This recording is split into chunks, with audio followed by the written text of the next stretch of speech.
Grace and peace to you. We're excited that we will be offering in-person faith formation for youth and adults this year. We've been waiting for this for a while. We really thought that we'd be done with the pandemic by now, but since we're not, we're working hard to make this as low risk an experience as we can, particularly when many of our members, like our young children, cannot yet be vaccinated. We believe that if people take precautions seriously, we can continue with worship and faith formation events like Sunday school in low-risk ways. So far, we've been proud of the way that people have done so here with worship and some of our one-off events, which is why we feel confident that we can have in-person events this year. Apart from the faith formation that nurtures faith and raises disciples being our goal is also to provide a low-risk environment for participants, and also to provide an environment that helps people to feel comfortable as possible. This may include things you don't necessarily agree with, but they're things that will help others be and feel safe participating. And we are caring not only for each other's bodies, but also minds and our spirits, as Christ teaches us to do. So that you know what to expect, I want to let you know what some of our expectations are for this year, both in terms of what we are doing to prepare, as well as what we expect from you. We'll send this out in a document as well that you can reference later if you'd like. Some of the things that we are doing is that we're requiring masks whenever we're indoors. This has been our practice all throughout the pandemic and is just a continuation of that. We have signs around the building in multiple places reminding us to wear them, as well as for things like hand washing, and we've got sanitizer in each classroom. We're structuring classrooms to allow as much distance as possible, at least 3 feet, but often more. We're encouraging teachers to use outdoor space whenever possible, which allows for a less rigid feeling while being together. Folks have really enjoyed that with worship this year. What we expect from you is that you'll keep masks on and well fitted, so over your nose as well as your mouth, and that you'll respect other people's personal space.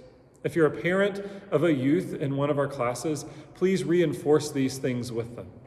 We ask that if you have symptoms of COVID, including things like fever or chill, cough, difficulty breathing, fatigue, body aches, a loss of taste or smell, congestion or runny nose, among others, that we ask you to please stay home from in-person events for the time being.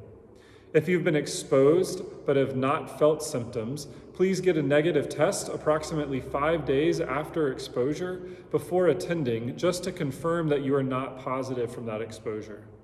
Please let us know if you have a positive test after participating here. We will then determine if that means others have been considered exposed to you. If you are positive, please stay home the appropriate time to ensure that you're not contagious before attending in-person events. This includes waiting 10 days after a positive test, and it has been 10 days since first experiencing symptoms. If we receive word of someone being positive while participating, we will let folks know if they would be considered a contact of that person, which is someone who has been within 6 feet or more, 6 feet from them for more than 15 minutes.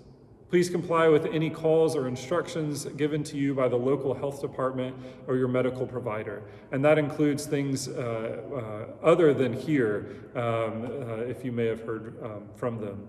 I know that this is a lot to take in, but we want to let you know what this will look like so that you know whether you feel comfortable participating, and so you can help us to do this well so that we can hold in-person events.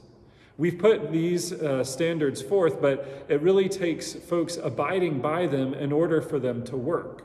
If we find that we cannot consistently offer low-risk experiences, then we may have to move back to a virtual style of faith formation. We don't want to do that. We certainly think being in person is more life-giving when done well, and we're trusting you to help us to do that well. But like I said at the start, folks have done well to this point, which is why we feel comfortable offering in-person events. So while we have to lay out these expectations, it does not change our excitement for welcoming you all, youth and adults alike, back into our classrooms to grow and be formed in faith together. God's peace.